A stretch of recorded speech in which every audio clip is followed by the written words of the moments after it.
And now it's time for more of Southern California's sports fishing voice. Let's talk hookup. This portion of the show is sponsored in part by Ford, the official truck of Let's Talk Hookup. Rancho Leonero, where your wildest Baja dreams come true.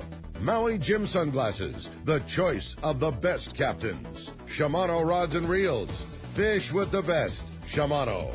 And by Yamaha Outboards, official motor sponsor of Let's Talk Hookup. Here we go. Another great hour of Southern California's sports fishing voice. Let's Talk Hookup. Here's Pete Gray and rock cod Rick Mexa. Welcome back. Hour number 2, Let's Talk Hookup, coming your way right here on the mighty 1090. We're talking all kinds of hookup. Again, Pete Gray not joining us this morning. He's out on the East Coast with Lolly, getting a little relax and rest in before he hits the fishing scene again hard here next week. But, man, are we having a great time today. Jim Salazar, our expert lobster fisherman from Promar and Hobie Kayaks, CCA. Well, you're a guy that wears a lot of hats, Jim. You know, you're one of the guys that as soon as you retire, you're twice as busy as you were when you were working. Yes, I'm a very busy guy. That CCA stuff really keeps me busy, but it's so fulfilling, I'll tell you. Well, we sure appreciate it, and I know we mentioned a little bit, but I want to just take another quick sec to thank you very much on behalf of anglers. I myself, as everybody out there, owe you a big thanks for all the work you do on our behalf, most of it for little more than just a thanks, Jim, so we definitely appreciate it, man. It's always good knowing that we got a guy out there that's got our back. Thank you very much. Yeah. The CCA is a great organization, and I'm really proud of being part of it since before its inception, and getting to work with people like Dave Pfeiffer and Bill Shedd and some of the top people in the industry who are also some of the top conservationists in our industry too. No doubt, buddy. Well, we appreciate that, and we appreciate you listening this morning. If you want to join us, it's been a busy morning, but a great opportunity. We're going to be taking a lot of your phone calls here in the second hour, and the lines were packed going into the break, but we had a call drop off, so a great time to get through. 858 area code 457-1090. That's our local number. Again, 858-457-1090, or you can try us toll-free, and our toll-free line is 877-792-1090. One more time, 877-792-1090. Your opportunity to talk to the man, Jim Salazar, talking lobster, talking fishing, talking fun today, and we are giving away a couple of great prizes. And thank you again so much to the guys at Promar. 2 of those great home Promar accessory kits for your lobster fishing. They're going to include the LED light sticks, the Pro Grip gloves. Those gloves are killer. Lobster gauge, which is also a combo crab gauge, 6-foot roll of reflective tape, and a sea lion proof bait tube. Again, $80 value, and we're giving away 2 of them at the end of the show. So not only going to get a chance to the Lobster Guru, you're going to get a chance to win some great lobster gear. Again, 858-457-1090 or 877-792-1090. We're going to jump right into the phones right now and talk to Bob. He's calling us from Simi Valley this morning. Good morning, Bob. Welcome to Let's Talk Hookup. Hey, good morning, Jim and Ricky. We were going to head out last night to Channel Islands, but the wind came up, so we had to cancel. But I was wondering if you might be able to give us any tips for lobstering at the islands, number one. And number two, I kind of read the regs the same way, where it seems like you should be able to put in a detachable tag onto your float with whoever's go number happens to be on that particular trap. I was going to ask you about where you guys use the glow sticks. Where would you place those and for what purpose? And then only other question I had was, could you compare and contrast the metal cages compared to the plastic bait cages? Great question. Okay, well, we'll start with the metal cages, Bob. First off, you're up in Simi, so you're up probably doing Channel Islands Harbor a lot, or do you get to the islands mostly? Well, we were hoping to do it out at the islands, but yeah. Well, first thing on the islands is know where the MPAs are, know where all the closed areas are. There's a bunch of them over there at the Channel Islands.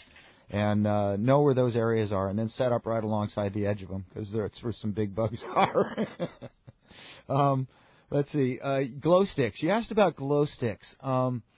The way I use my glow sticks on my gear, I've seen all kinds of different methods used. A lot of them, probably the most common thing is to get a milk jug, a frosted milk jug, open it up, put that light stick inside it, and now it kind of glows. But I like to get that light stick up higher. So what I do is I drill a hole on the top of my float. I pass my rope through it. I put a weight on the end of the rope so that the excess rope goes straight up and down. And then I add a keel to the bottom of my float. So someplace on the bottom of the float, usually on the flat backside, I'll drill a couple of holes and add some lag bolts or rebar or lead shot, so that no matter how much weight I put up on top of that LED light stick, that float is always going to right itself, and it's always going to have that light stick sticking straight up and down. It looks like a little sailboat. Yeah. Does that work for you? Yeah, outstanding. I'll tell you, Bob, I know all of this is addressed in that book that Jim put out, and it's exactly, I got that from Jim. I don't think that there's a better way. I don't think there's a better way to go about it. I all of my floats are exactly the same way, keeled at the bottom. I just take a big drill bit and I drill it right through the flat side, towards the pointy end. Shove like a 4 or 6 ounce torpedo sinker in there, and then I drill 2 holes in the top of mine. One which is the size for the LED for my LED light. And then if I forgot my light or if I run out of batteries, I keep some backup. A smaller hole for the chem light stick? Exactly, yeah. So 2 holes, one for the chem light and one for the LED. LED is killer because they're brighter and they're easier to see. And then if we were really being techie about it, we'll like alternate because the Promar lights, you can either have them flashing. Yeah, I was going to mention or that. you can have them steady. Well, go ahead. Yeah. Well, I was going to say one of the tips with the lights, the LED Promar lights, is they flash or they have a solid mode. So what I like to do is I'll set my gear the first time I set it with one mode. Mm-hmm. And then when I come back and I start to pick up my gear, I'll reset it to the flashing mode, because I can't tell you how many times I've had somebody who's guiding me guide me back into the same float that we just picked up. Totally. And it's empty, and we're going, this one's empty. Well, naturally it's empty. You picked it up 2 minutes ago. I like that, and we do so for our 10 nets, we put we fish with 8 blue lights and 2 white lights, and we try to put a white light at the northern end of our string and then the southern end of our string. Because same deal, sometimes it's choppy or something, pull something down, you're trying to convince you, like, okay, well, we've been through 7. Wait a minute, we're at the white light. We missed one in between there somewhere, and it gives you a shot to go back and. Yeah, that's a great way to use the lights. Is also on the different colors too. Now, Bob, you had one other question. What about the bait cages? The bait cages, yes. Brandon went over that yesterday, and I went over it earlier in the show. I prefer to use a bait cage when I can. Now, the sea lions down here especially, up there you might have a better chance with them. But if you get sea lions on you, make sure you have some of those sea lion-proof bait tubes with you, because although the lobsters and crabs prefer to eat from the bait cage, sometimes those sea lions will get so intensive and so aggressive that you need to put down bait tubes. Either way, whichever one you're using, stuff it as full as you can. Literally use a stick to jam that bait inside there so it's pushing out the sides of the bait tube so they can get to that bait. In a perfect world, is it better to use a smaller bait holding, area to have it blown out the sides, or a bigger area with less? You know what I'm saying? Yeah, I know exactly what you're saying. For years, Promar had that 1 pound, that big bait cage. Yeah. It takes about a pound to fill it. And for years, I talked about cutting it with a pair of side cutters, rebending the hinges on it, and putting zip ties on it, and locking it down half size. That way, you could make 2 of them and have 2 amounts of bait for the same amount of bait that you would use for the big one. You get a bonus out of that.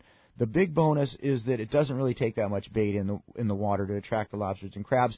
But when it starts to look washed out and it's nothing but bones and eye sockets, then you can just pop that thing off with the bait cage clips, put another one on there, and now you're good to go. Or just even add another one on sometimes. That's cool.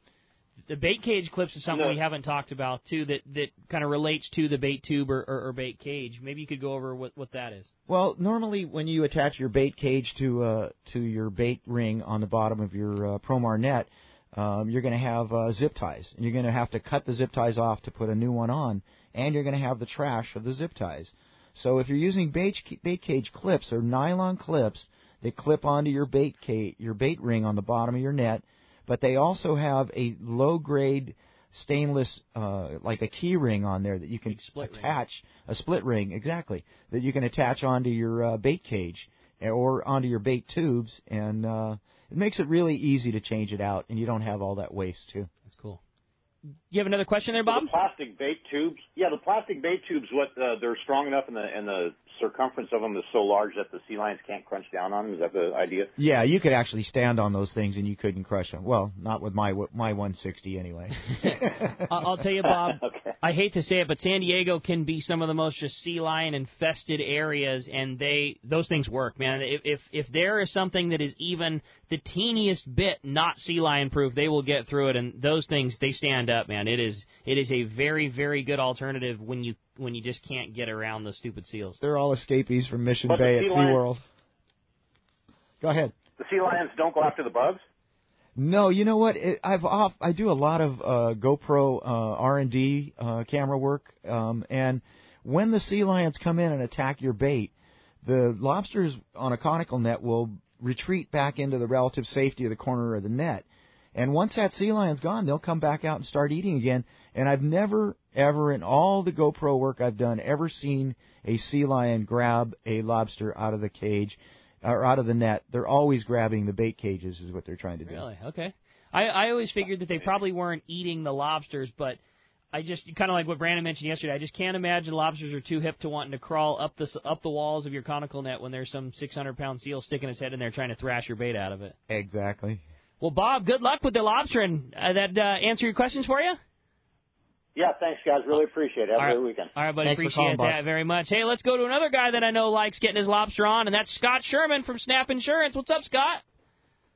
Hey, down at the boat, guys, getting ready for some hooping, and just had a quick question on the Go ID number. It sounds like you can only put your license number or your Go ID number on 5, and you have to be able to swap out whoever's fishing with you that day. Is that what I'm understanding? Yeah, so you probably have 10 nets on your Parker, and what you'll do is you'll put your Go ID number on 5 of those, and then on the other 5, you can do any number of methods. You could either write it right onto the float, you could use a luggage tag, you could use any of these other methods that Rick and I have been talking about this morning.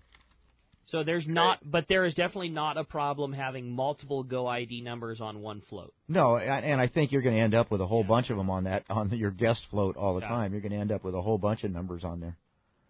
Yeah, well, I've got like 3 or 4 buddies who are my pretty regular guys, and I was thinking, well, changing out numbers all the time, we may just write all 4 on there, and whoever's fishing that day pick the number, you know. Exactly. That's not a bad call, Scott. You might even add somebody's initials to the end of it, just so it's easier for the warden to pick it out.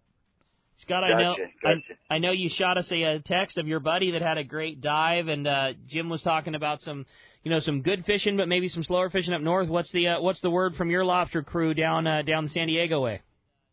Well, I heard last night Mission Bay was absolutely packed. The harbor was fairly packed too, and had a buddy who was out with 2 guys hooping. They had 17 for the night. Not Not Sounds bad. like some good fishing.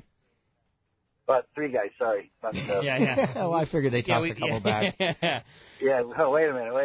Well, Yeah, no, they had 17 on the boat last night, so it sounds like it's starting out okay. Sounds like I a tell good you, barbecue to me. Yeah, I tell you, all the knowledge you've been giving out this morning makes me feel better about what I've been doing, because just about every time somebody asks a question, it's almost exactly how we do it. Well, as I remember, you've had some pretty good scores in the past.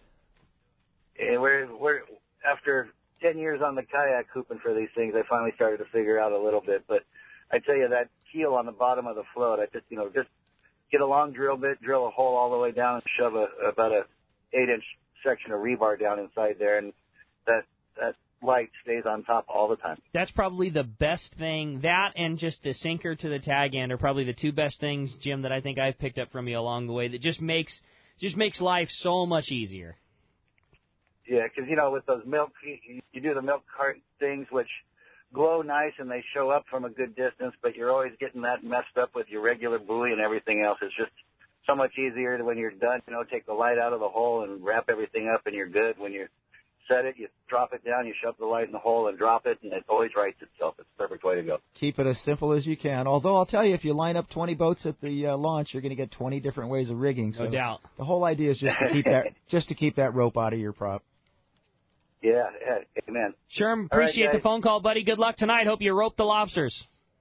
We'll see what happens. I'll let you know. All right, Scott, thanks a lot for the phone call. Let's jump right back into the phones again. If you want to get your shot, 858 area code 457-1090 or toll free 877-792-1090. Let's talk to Charles, calling us from San Diego this morning. Hey, Charles, welcome to the show. Hey, how you doing? Can you do hoop netting from the shore, like at the jetties and stuff? It's really tough from the shore. From a pier, you can do it because you're dropping straight down. But from shore, you've got to toss that net out there to get it away from the rocks and deep enough for the lobsters to get in, into it. And then when you go to pull it back, your chances of getting it hung up on a rock are really high. Oh, yeah. So that's why either from a pier or some kind of a floating vessel. Although from what I heard last night, just about anything that could float was out on the water last night. So just jump in an inner tube and. I've never seen it. I've seen people do crawdads from a float tube, but I've never seen anybody hoop net from a float tube. Kayaks, inflatables, stand-up paddle boards, surfboards. I've seen all kinds of boats out there. Anything to get you out there. Yep. Yeah. And how far out do you get? How far up? It depends. This year we're hoping they're going to be shallow, and it sounds like they may be this year at the start of the season. So you can go any. I'll put it this way. Some of my diver buddies have talked to me about going out and diving with all their gear. They got about 10 or 15 feet out into the water, turned around, brought all the gear back in, went back out with their snorkel in 5 or 6 feet of water and cleaned up. No kidding. So, really? Yeah, so you never know where they are. If they're in shallow, they can be real shallow. I might just try the snorkeling thing. It worked. Charles, go get him. Good luck, buddy. Appreciate the phone call. All right, thanks, man. You got it, man. Take care. How about next up, we talk to Bruce. Bruce is calling us from Simi Valley this morning. Hi, Bruce. Welcome to the show. Hey, guys. How you doing? What's up, Bruce? Yeah, another Simi Valley guy. Yeah, representing. Yeah. I don't know how I missed you up here, Jim. You say you were up at Channel Islands Harbor last week. Yeah, I was up at... I didn't see that anywhere. So... Are you coming back up? Yes, I am. Actually, I'll be back up there on the 19th at Channel Islands Yacht Club for an open meeting of the CCA, and I'll be their featured speaker that evening. Nice. That's the 6 p.m. at Channel Islands Yacht Club on the 19th. Will you be doing a lobster thing? Yes, I'll be doing a seminar on lobster, and I'll probably bring my PowerPoint up there with me. Oh, great. Hey, listen, I have a couple questions, or one question and then one. Two questions. Anyway, do you think it matters at all if when you're gathering your line and getting ready to pull, if the lobsters feel some tugging before you actually start to pull? Yes, I've always told people that when you come up to your net, your float, you pull your float into the boat or the kayak, whatever vessel you're in. And then you gently pull on the line to see how much angle there is, because especially with the flat-style nets, you want to get directly over the top of them when you pull them. And even with the conical-style nets, you're better off pulling in a vertical position. So when you make that move and you tighten up that line, you don't want to telegraph to the lobsters and crabs that you're about to pull them up. So you just gently as you can pull that line with a little tension to see what the angle is before you move up or back up a little bit to get it straight up and down. Okay, all right. And the question, do you think Fish and Game might object to this? I took some of the bait tubes. Actually, I made bait tubes. And then I drilled some holes and I put stainless steel screws pointing outwards to kind of so that if the seals would come in and take a bite, they kind of get poked and they might lose interest. A little deterrent. Before the guys started making all their PVC tubes and they got really popular, you should have seen the methods that were out there. There were guys who were using barbed wire. There were guys who were taking chicken wire and cutting it so that it had little things poking up. Yeah, there was all kinds of methods tried out there. You can deter them all you want. You can't harm them, but you can deter them. Yeah. So I'd like to deter them with a Forstner of some kind. Just a gentle, I like deterring them with a paint gun. Yeah, exactly. Not an animal in the world I dislike more than those things. Bruce, okay, thank you very much. Appreciate the phone call very much, buddy. Thanks a lot for that. Hey, with that, we're going to find out what's going on the water. We got the man, Captain Ryan Bostian of the San Diego, on the line right now. What's up, Ryan? Hey, morning, Rick. How you doing this morning? We're doing great, man. We're talking lobsters. We're talking fishing, having a good time this morning. What's going on in the San Diego? Well, we just passed the lobster mafia in the channel on the way out this morning on our way to the tuna grounds. The hoop netters were out in force. I believe that. Time of year. But this local yellowfin, it's still going strong here. We've been fishing offshore for the last month, 20 to 45 miles from Mission Bay. And it's been real hit or miss fishing, but if you get on the right school, you can catch a bunch of them in a hurry. Yesterday we had 117 yellowfin. The day before that we had 115.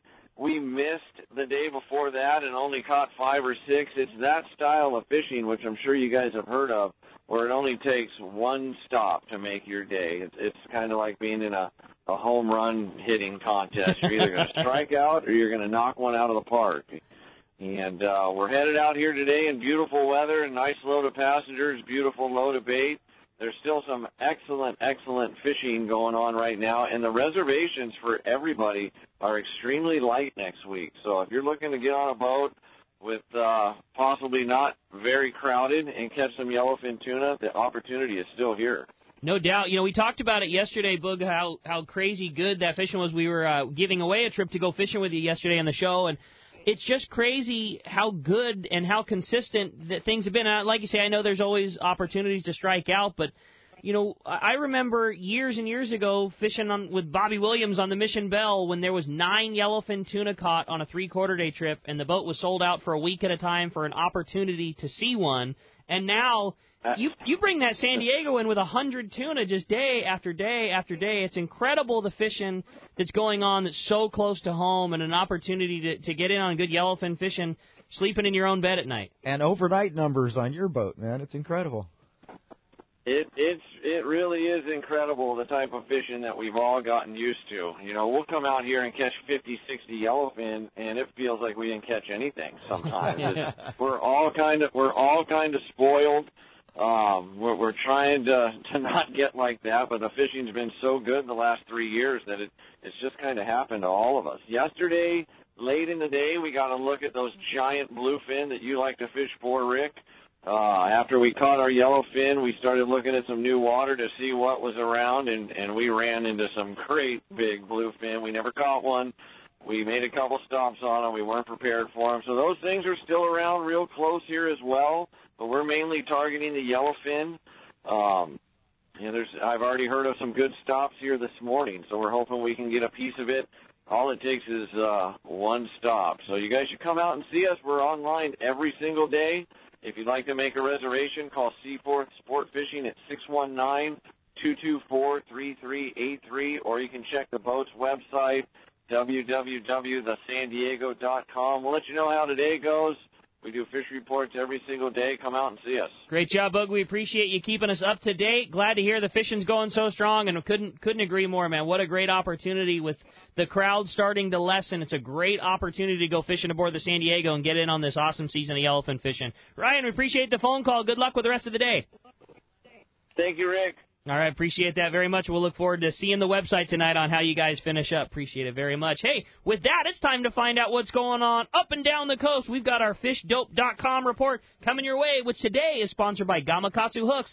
The Gamakatsu live bait hooks drive the point home. Gamakatsu features the absolute perfect bend and ideal barbs that allow your baits to swim harder and longer, and when they do fall victim to the intended predator, Gamakatsu hooks bite back with a vengeance. All hooks are not the same. Go with Gamakatsu for infinite success. We got the man, your saltwater guide, Captain Dave Hansen, our fishdope.com reporter, on the line. What's up, Dave?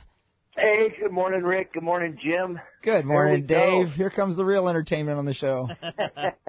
Here we go, guys. Lobster season started last night. I mean, I know it started at 6 o'clock yesterday morning, but really, that's just so nobody gets hurt at midnight anymore. That's the reason why they changed that. There's just too many knuckleheads going out at midnight, had too many cocktails, and so this is a way to change it up a little bit. Start the season at 6 o'clock in the morning, let everybody get caught up, and get out there at sunset like you normally do and go lobster fishing. Yeah. So Thank you for that, Dave. That's the main reason why they changed that time zone, guys. That's the only reason. So just relax. Everything's cool. It's a 6-month season. Okay. Huh? It's a 6-month-long season. If we got a couple less hours, not the end of the world. No, and I'm sorry, but I'm going to give out a huge secret right now. The end is the best. The end is the best. That's why I'm at home right now, because the end is the best. But that's okay. You all get out there and burn yourselves out, and I'll see you at the end. There you go. But here we go. Guys, like Ryan was just saying, like Ricky's been saying, do not put your fishing poles away. Oh, my God, no. Do not put your fishing poles away. I want you guys, when we're talking here, I want you to go on a website called fishdope.com and go on there and look at their charts and look at that water. We have 71-degree water above San Clemente Island, and it stretches all the way down to Ensenada. And the water's purple all over the place, and there's all kinds of weird stuff going on. Look at that video on the internet about that black or blue. Pete Grosek says it's a black marlin. Other people say it's a blue. I'm going to go with what Pete said. Down there at the Coronados, there's all kinds of weird stuff going on, guys. It's not even close to being over. That giant bluefin is back on the backside of San Clemente Island, and it's fighting. So yummies again. It's back, and it's fighting. 8 to 12 miles outside the island, so it's outside that zone that you're not supposed to fly the kite in, so you're safe there. Big giant yellowtail at both islands, Catalina, San Clemente Island. They had a really good bite the beginning of the week on the Farnsworth. Kind of blew that thing up. 1 million boats went out there, and now it's kind of hard. But that's what I'm notorious for, is blowing stuff up. But you know what? Nothing makes us happier, Rick, than when their tackle shop is full of people buying tackle, and the fuel dock is full of people buying fuel, and when you go around the corner at Catalina and there's 1 million boats, because that's the only way this industry's going to survive, is if we let people know that there's actually fish in the ocean. Hey. So it's okay, guys. I'm sorry. I'm going to keep blowing it up because I'm going to keep driving this thing that everybody has to fish. And that yellowfin tuna stretches all over the place. There's giant schools at Clemente. There's giant schools on the 181, the 182. And then there's giant schools all the way down the coast where Ryan's fishing on the San Diego. You got to go out there and you got to go fishing. You got to go look around. Yeah. You got to go pay attention. We say it the same thing. I mean, it seems to happen every year. If we had the caliber of fishing that we have right now in June, it would just be the most insane freak-out session ever. I mean, think about all the things that you just talked about. Big yellows at the islands, giant, lifetime trophy-sized bluefins at San Clemente Island. The last couple of days, they've had 120 yellowfin on the three-quarter day out of Seaforth. I mean, there is crazy fishing happening right now. Right, and people aren't going fishing. I don't understand. It's all good. What are you waiting for now? Like Ryan was just saying, perfect opportunity. You're going to get to go on a light load on the San Diego? Yeah. When does that happen? Yeah, right. That's awesome. Well, certainly some really good opportunities right now, Dave. We talk about it week after week, but, man, it's the truth. There is not a better source for keeping in touch with the fishing that's going on right now than fishdope.com. And you don't need to be a hardcore private boater to have an account with Fishdope. You literally, if you're a guy that likes to ride the sport boats, you like to see the trends, see when things are biting, see when things are going on the upswing so that you jump on the boat before the crowds find out about it. Fishdope.com has great information on, obviously, the catch reports, but also on weather, all the great information. They get info from guys like you that are fishing every day that keep Danny up to date. There's not a better source of getting info than Fishdope. And you can save $20 on a new membership to Fishdope by using the code HOOKUPNOW. Again, HOOKUPNOW, all lowercase, no space at checkout, going to save you $20. And there's just not a better way to stay informed with what's going on in the water than Fishdope. Exactly. And then those of you that like to listen to me, I'm on there every day giving live reports. No shortage of Dave Hansen, for sure. Well, Dave, I'm everywhere. Dave, there's some very, very good fishing to be had. I know that you're super busy, but if a guy wants to come fishing with you on the big boat, if he wants you to go fishing on his boat, is there a way to, in this fall as we're coming into this great fishing, to hook up with you and go do some fishing? Absolutely, guys. Here we are. Like Ryan was saying, Ricky's been saying, everything slows down October. And I know it's weird, but this is October 1st right now.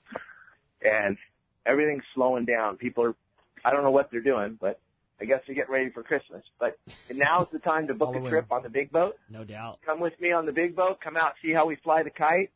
You guys, even if you have your own private boat, this is a nice way to come out, watch how we put the kite together, watch how we fly it, see what we're doing so you can take it out on your boat and do the same thing. Or if you don't want to do any of that, give me a call, 949-374-0786. Me or Mike or one of my other guys will be more than happy to come with you on your boat and show you how we do everything that we do and go out there and try to catch some fish for you on your boat. If you've been looking at Fish Dope and seeing all these giant tunas, you're just crazy this year to not get 4 or 5 of your buds together, throw some money together, get that big, giant, beautiful boat, and go out to San Clemente and have Dave put you on a 200-pounder. You just don't let this season go by without taking a shot at one of those giant ones. Who knows? I mean, I'm subscribing to the fact that we're going to get to do this for a couple of years, but, man, the rule book has been absolutely thrown away. We have no idea when these things are going to be gone, and don't let this season go by without having a shot at catching one of these trophies of a lifetime, because it's something we'll talk about forever. Right, and that's what I tell all my clients. Today could be the last day. That's it. I don't know. Nobody knows. Yeah. Today could be the very last day, but how unfortunate would it be if you're sitting there thinking, gosh, I should have gone, and you didn't go, and it's over. That's it, buddy. Well, again, one more time, shoot us the phone number if somebody wants to go fishing with you, Dave. 949-374-0786. And give me a call. Check out my website, yoursaltwaterguide.com, and I'll talk to you guys next Sunday. Great job, All Dave. right, We Dave. appreciate it. Keep on them. Thanks all you do for Promar, Dave. You got it, Jimmy. See you, bud. All right, appreciate that very much. Again, that's going to wrap up our FishDope.com report, sponsored by Fisherman's Processing in San Diego. Fisherman's Processing is San Diego's finest, and that's why they're known as the Fish Pros. And once you try them, you'll be hooked. They'll fillet and vacuum pack your fish to your specs, as well as offer the best in smoked fish, jerky, and their famous tuna burger. Check Fisherman's Processing for more. Check Fisherman'sProcessing.com for more details, or you can see them when your trip returns to the San Diego landings. Phones are packed up. We do have our toll-free line available if you want to get through. That's 877-792-1090. Our local line's totally full right now, but we do have room, 877-792-1090. Let's jump back into the phones and talk to Mike, who's calling us from Chula Vista this morning. Mike, good morning, and thanks for hanging in there with us. Hey, Ricky, how you doing, buddy? I've been up north for 3 years, man. I've missed you guys big time. Well, we're glad to have you back, Mike. Oh, God, I'll tell you what. You don't want to go up there because down here you have people that are fighting for you for your rights as a fisherman. Up there, they just destroyed that fishery up there. I was up in Port Angeles, Washington, and they have so many regulations. I mean, you can't even drip fish for more than a half a mile on one area that you have to have. You can have barbs on your hooks. The next half a mile is barbless. I mean, it's so ridiculous. Halibut fishing, 3 days a year. And they'll tell the Indians and they'll tell a commercial fisherman where they're going to open up.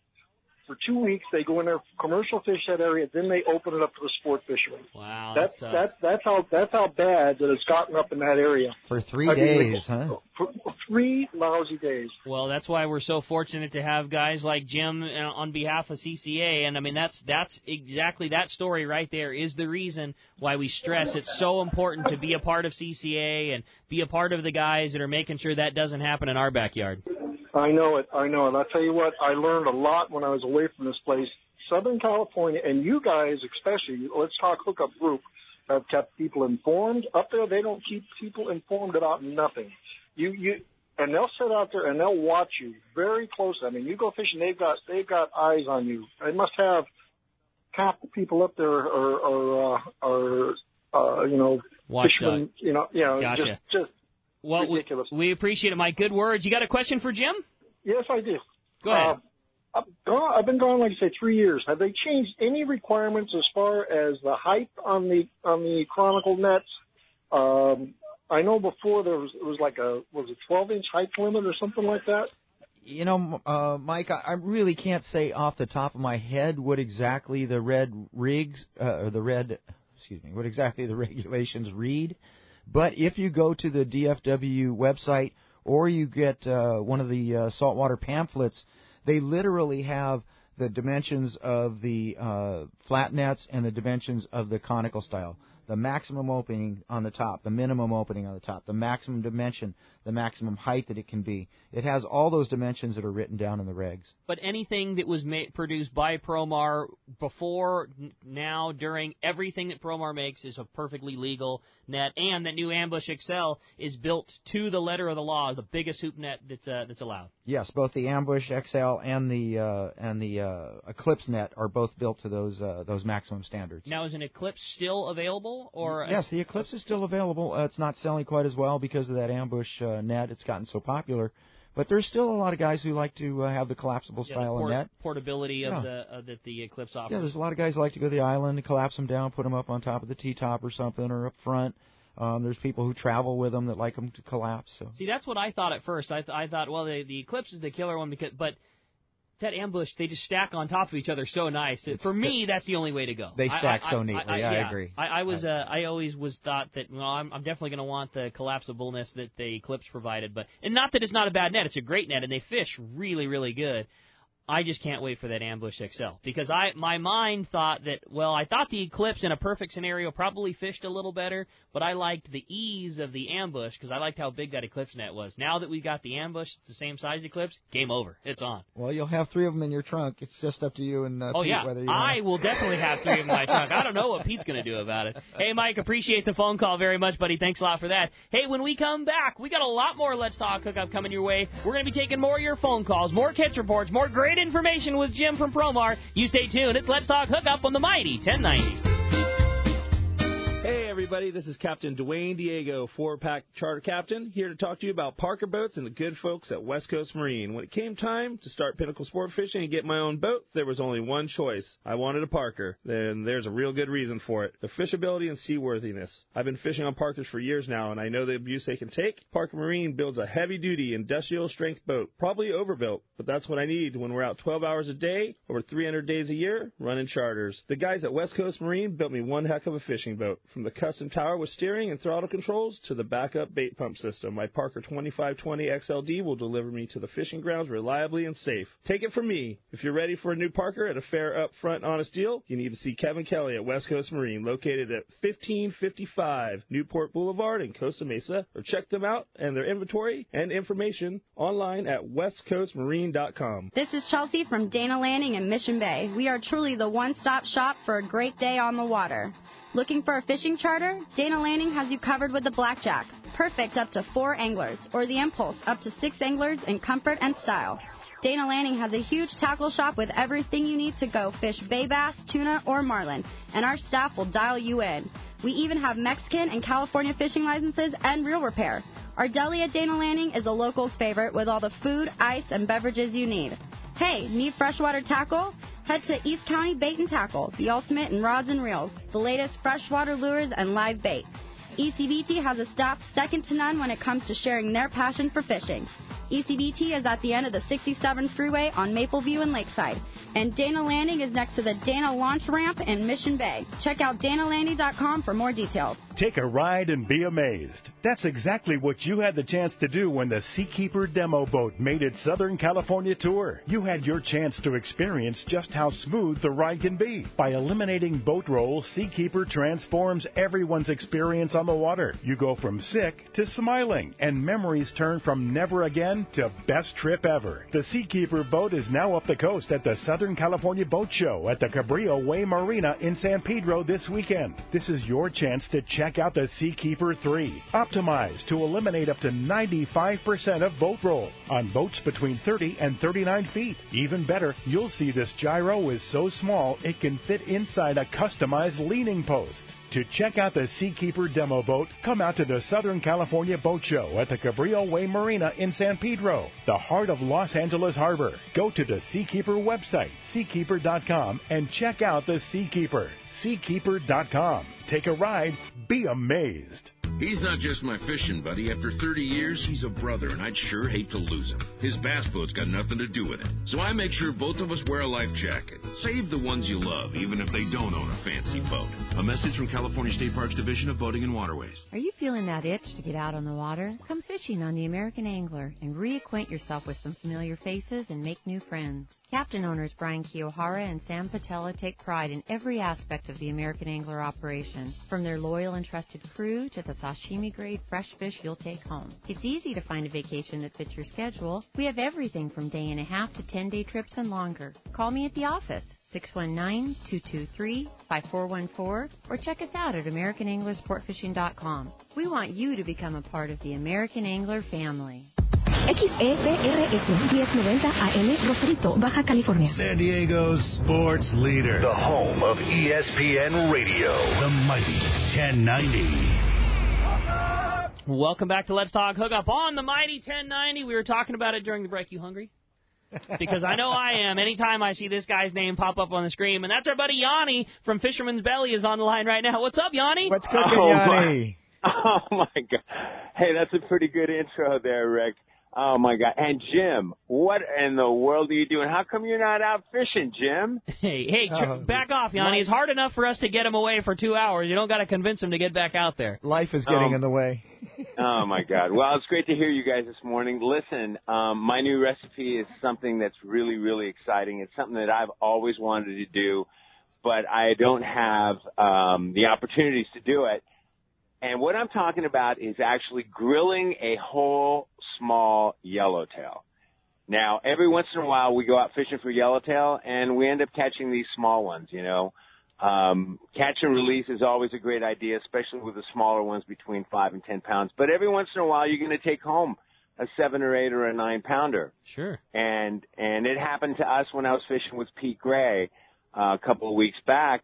I caught this small yellowtail in La Jolla, and we all just stared at it, and everyone looked at it and said, you know, what the heck can we do with that? And I said, hey. I know exactly what I can do with that. Let's grill it whole. So my new recipe is grill whole small yellowtail, and it goes through the basics of how to grill a whole fish, from prepping it, preparing the inside of the gut, the head, cutting your slits, preparing the skin, absolutely no salt on the skin. Watch the video and you'll learn why. And putting it on your grill and not having it stick on your grill, and putting it on your platter and basting it, and how important basting is. So there's a lot of basics to grilling a whole fish in this new recipe. If you guys have a chance to check it out, and for you mobile users out there, check out my YouTube channel, and it's called Fisherman's Belly Channel. And that way you'll get alerts on your mobile phone, and you'll never miss a recipe when I come up with a new one. And this one is a really good one. Yanni, is that fish stuffed with anything, or is he empty in the belly there? You know what? That's a great question, and it is stuffed. My garden, I've got mint, I've got oregano, and I've got rosemary, and I cut them from my garden and put them right inside that gut cavity, along with a lime that I cut right in half. And then, here's a really cool thing. I sewed the gut cavity together with toothpicks, because what happens is it not only does it prevent all that stuff from coming out, but it actually locks in the steam, and it helps cook the inside of the fish, and it perfumes the meat with all those fresh herbs. Believe me, it is just an insane way of cooking a whole fish. My stomach's growling. Yeah, what a great call, too, like you say, with their... I mean, it's certainly not something that you want to load the boat full of, but, I mean, let's face it, every one of us has been you get a bleeder on kelps this year, and, you know, you're fishing for a big one, you snag one of those small guys, a perfect thing to grill up for dinner. That's a great call, Yanni. What a good timed recipe. Wow, well, thanks. And, you know, the basics of cooking whole grilled fish, you know, I urge fishermen to start eating whole fish, you know, instead of, you know, just grabbing the fillets and only ending up with 50% of the fish. And believe me, the fish is full of nutrients that we need. Omega-3s, collagen, everything is in that whole fish, especially in that head. So start learning how to cook a whole fish. Believe me, it's really well worth it. Yeah, up in those collars, that real oily meat's right up in there. Good call. Yeah, and it's full of nutrients. Okay, go ahead. Hey, great one. No, I was just, again, one more time, shoot us the website if we want to scope out the great stuff, and the YouTube channel. You do such a great job producing these videos, too. It's very fun, and the thing about all your recipes is they're easy, and if you're a guy like myself that can be kind of lame in the kitchen, it sure is nice to be able to follow along with a recipe that's not super difficult but still impressive looking at the end.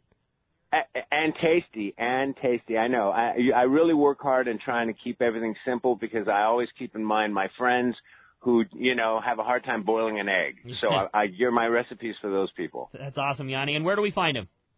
Oh, by the way, thank you very much. Fishermansbelly.com on the homepage. I always list my new recipes right on that homepage, so just fishermansbelly.com. Or our YouTube channel, which I've really put a lot of work into, and it's just a vast library of recipes, and that is Fisherman's Belly Channel. Right on YouTube, just go in the search bar and type in Fisherman's Belly Channel. Awesome. And please subscribe. Yeah, good call. Yanni, great job. We appreciate it. A fantastic recipe. And Yeah, look forward to. I don't know how you're going to top yourself again, but look forward to watching you try. Yanni, are you ready to be our cook again for the Battle of the Bays next year?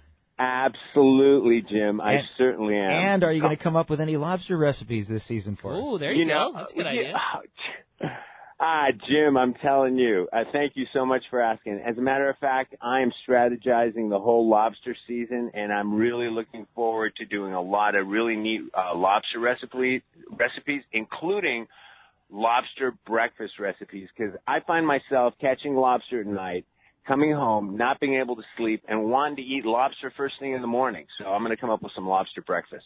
I like it. You know, people that haven't been on your website before, too, will know that it's once you jump on Fisherman's Belly, there's a whole list of tabs that you can find right on the top of the website, and lobster, crab, and squid are definitely one of them. So you just pop right on there. If you got your limit of bugs from last night and you're wanting some fun ways to go about it, right now there's a lot of very cool recipes for lobster on fishermansbelly.com. Awesome. It's like you guys are the best. Well, thank you so much. Have a great day. Enjoy listening to your show. Thanks, buddy. Appreciate it, Yanni. We'll look forward to talking to you real soon. Thanks a lot for that. Let's jump back into the phones. They're packed. We're going to talk to Tom, calling us from San Diego this morning. Hi, Tom. Welcome to the show. Morning, Ricky. Hey, Tom. Jim. Good morning, Tom. Good morning.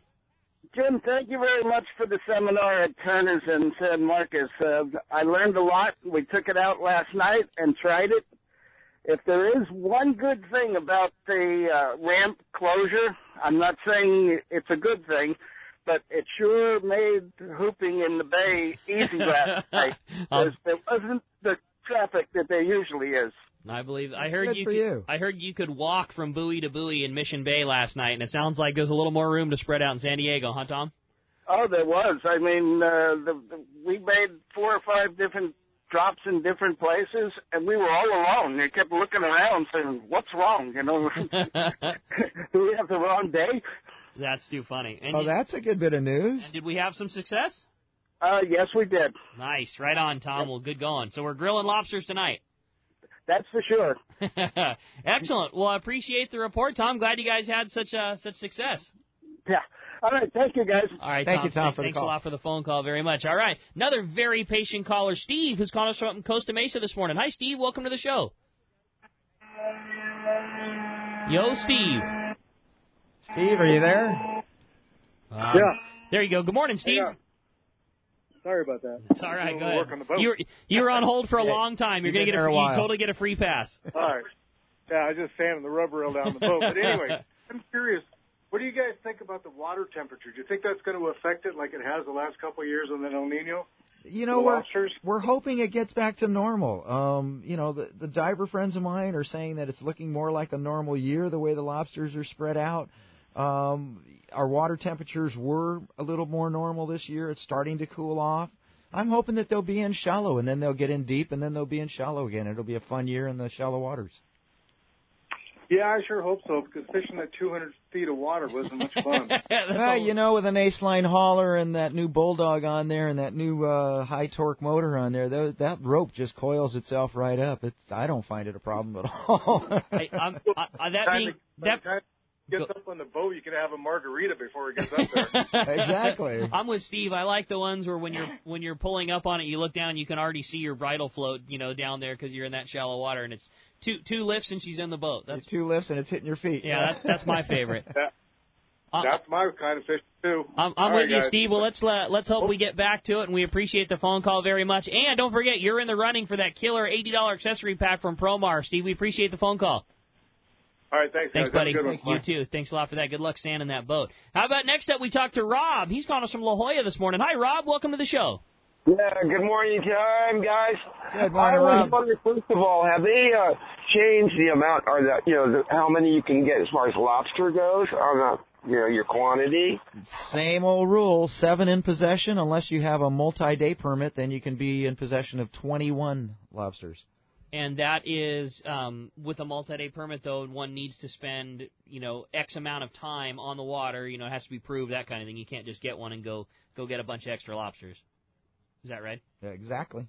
And with that, too, Rob, with the number of lobsters one is able to take, that was one of the things, Jim, you touched on a little at the beginning of the show that was really set to be, shrunk down for the recreational guys, and with CCA, yourself, Al, really fought hard on behalf of us as recreational anglers to keep that seven lobsters a thing. They did want to give us a annual number, and it went anywhere from 25 up to 70, and according to the ecos and the commercial guys, it was going to be around 30 or something like that. But as of right now, it's still 7 lobsters per nightly limit, and there's no annual limit on take as of thus far. Exactly. Awesome. Although, if a warden comes up on you and he sees that you've got 10 consecutive nights of limits, he may take a picture of your report card and start a lightweight investigation. Yep, that's a good call. One thing, too, that I think we should mention, and Brandon brought it up a little bit yesterday, and that's the importance of having your lobster card filled out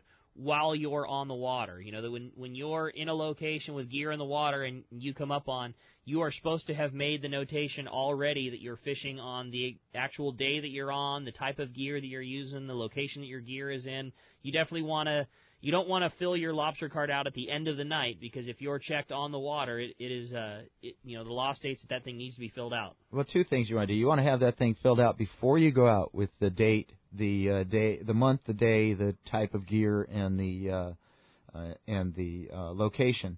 And if you're in 2 different locations, which you can be, because some of these are pretty small, you're going to need to do 2 lines. And as Brandon said yesterday, if you stay out past midnight, you need to fill out a second line for that second day that you're actually out there.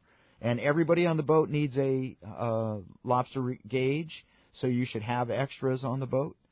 And your Go ID on your gear. Yep, good call. Hey, Rob, appreciate the phone call very much, buddy. Good luck on this lobster season. Next up, let's talk to Craig. He's calling us from Menifee this morning. Hi, Craig. Welcome to the show. Good morning. How you doing, Jim? How you doing, Rick? Hi, Craig.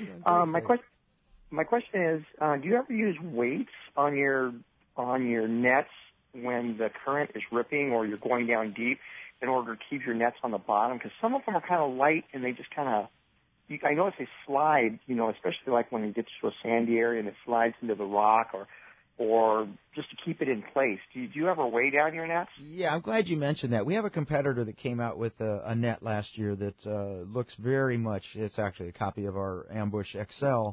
And they made a very, very heavy net. I mean, it's really heavy. It's like 10 or 12 pounds, just the net alone. Wow. And I like to have a saying that we've started this year at Promar. You can make a net heavier, but you can't make a net lighter. So if you're hooping in 10, 15, 20 feet of water, you're probably not going to want any weights on that net, and you're going to want one of our Promar Ambush nets. But if you're doing deeper water, or if you're in the bay and there's a lot of water movement, or you're hooping on the edge of a canyon, a lot of times you're not aware of how much current there is down on the bottom. So it's a good idea at those times to put extra weight on your net. Jim over at Leadmasters has the Hoop Net Heavies that are 1-pound weights you can add on there. You can go to Home Depot and find out the circumference of your net and just zip tie some galvanized chain around the outside. You could add lead weights to it. There's a lot of different ways to go. Good call. Hey, Craig, appreciate the phone call very much. Thanks a lot for that. Hey, when we come back, we're going to find out what 2 lucky guys have got themselves Promar kits. You got more Let's Talk Hookup coming your way on the Mighty 1090.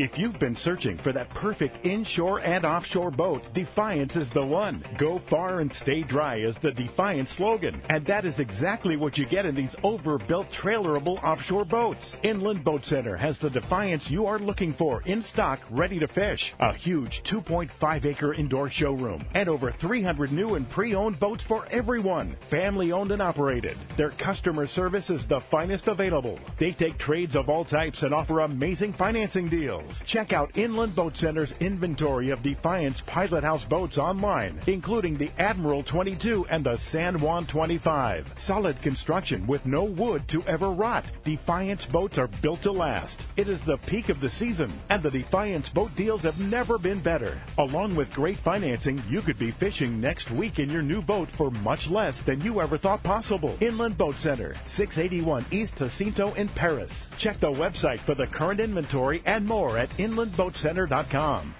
When it comes to fishing rods for saltwater, there's just one name you need to know: CalStar. Take, for example, the Graphiter series. It's a true graphite and fiberglass composite rod, the finest it's ever been built. And for anglers seeking traditional performance, durability, and quality at an affordable price, the CalStar West Coast series of rods and blanks are the ones for you. Their master craftsmen bring decades of rod building experience to every rod they make. So if you want your fishing rods to be truly state-of-the-art, I always recommend CalStar at fine tackle stores everywhere.